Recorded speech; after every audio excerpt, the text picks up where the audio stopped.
Good morning. Good morning. I'm sorry you don't feel good, baby. I don't feel well. But at least we have a cozy wood stove. And there's geese screaming at each other. Geese screaming at each other outside.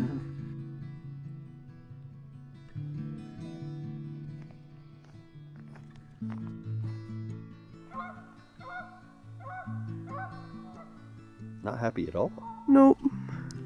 Little mating display.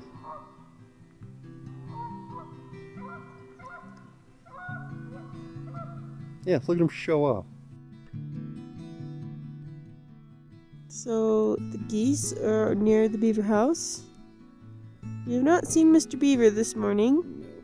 We are doing another rendition of baked potato eggs in the cast iron. This thing's bubbling like crazy. Lots of bacon fat. Beautiful. This is the rehydrated potatoes with some caramelized onion butter. Alright, so we've got the eggs and butter, a little bit of cream, nice and fluffy. Time to add the cheese. It's normally, if I was, cooking with my full kitchen, I would have chives. Time to plate up.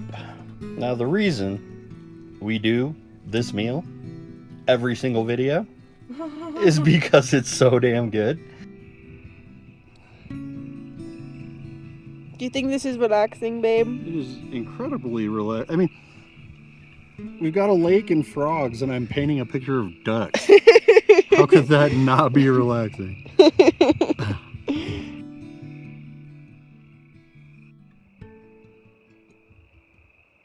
Hot tent camping. Unless you want to start donating plasma in order to be able to purchase wood for the wood stove, you're gonna have to find a way to cut it, process it yourself, which means chainsaw and axe. DeWalt 16-inch electric chainsaw. Nice. You don't always want to put huge logs into your wood stove. The Fisker splitting axe, one strike split.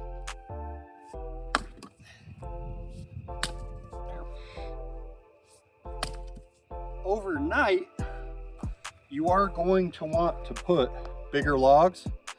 They take longer to burn. You don't have to wake up as often. But if you're cooking or just wanting to start a quick fire for coffee, whatever, you want to be able to split things into smaller pieces so you have shorter fires that don't burn as hot for as long. Pretty much everywhere you go to buy wood, it's at least $7-8 a bundle. Got to take care of yourself. You got to make sure you have a heat source. You got to make sure you're able to do the work. So I find it satisfying. It's fun. So we burnt the creosote buster in the wood stove, which means it should have taken all the creosote and turned it into ash, but we need to knock the ash out of the chimney pipe and the spark arrestor. So we got to take the stovepipe down, knock it all off, and get it all cleaned. And as you can see, it's got some cloggage going, but because we burned the creosote buster, we should just be able to. Whoa! And that is a freshly clean spark arrestor. And because creosote also builds up in the stove,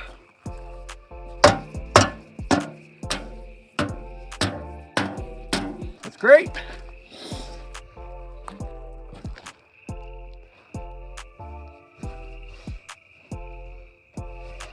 Sweet.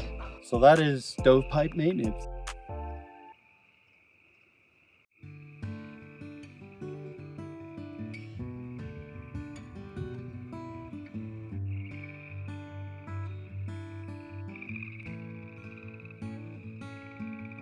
For a little stroll outside our tent, and we saw these guys. And this is a baby, maybe less than a year. Very cute. And this is Mom. She's very big. And she's hungry.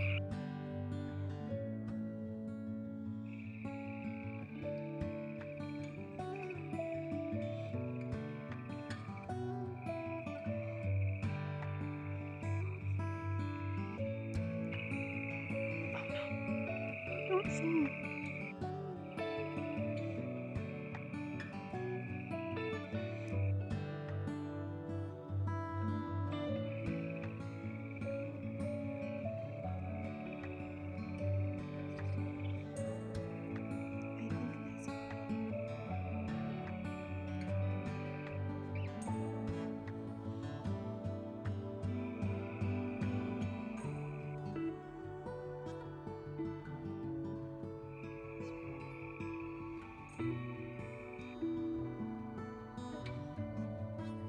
Jake is out looking for the beaver. I have a crazy fire going inside the tent here, and I am preparing a special meal for dinner.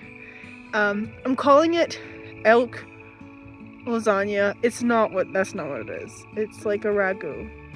So it's like a meat sauce. But no beaver yet. No beaver yet? Nope. Beautiful night though. I'm hungry. Are you excited for the meal? Elk ragu, babe? Yes. I am stoked.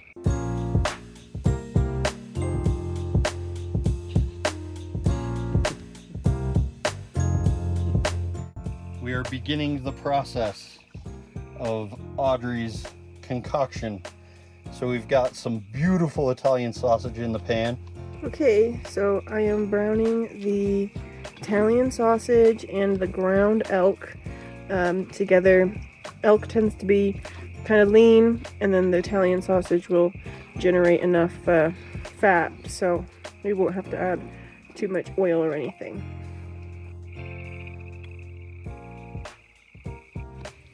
Okay, so what I've done here is season the meat with garlic powder, and also put a small can of tomato sauce in, and then I filled the can with beef broth to kind of rinse it out, and then I put that in as well.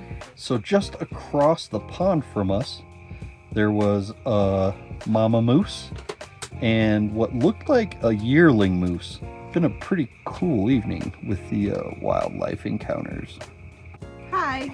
Okay, so this is now bubbling pretty good. I'll be honest, it kind of smells like SpaghettiOs. I'm kind of wishing I had like a more robust spice rack right now. I have some pasta water in the bowl. I pre-cooked this to al dente-ish. Really kind of under al dente, to be honest. Radiatory pasta. Radiatory pasta. This is whole milk ricotta and some shredded Parmesan. And I'm just gonna put it in and just kind of gently move it around. So now we've got this luscious pink sauce. It looks so good. It smells fantastic. I'm just gonna cover it for like a minute. Cool. All right, time to take it off the heat.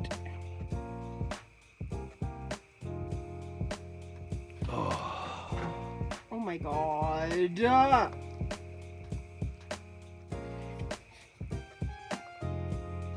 I don't even know what this is called. I don't even know what I'm looking at.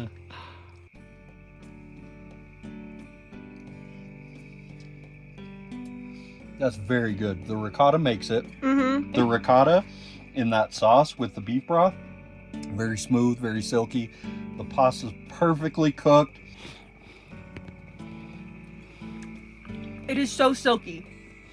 The ricotta is incredible. The radiatory kind of reminds me of a lasagna noodle that's just like falling apart. It's kind of like I'm having a lasagna that didn't make it. Very, very simple taste, you know, not super complex. A little sprinkle of parsley would change my life. It doesn't need much more than that. It's actually quite good. Final thoughts. It's so good. Like, it just needed a little bit of time to set up. The Italian sausage needed a chance to like let that flavor settle into the sauce. It is so dang good. I'm going to say this is 10 out of 10. Mm-hmm. We love it. I would eat this at home. He would eat it at home. Noted.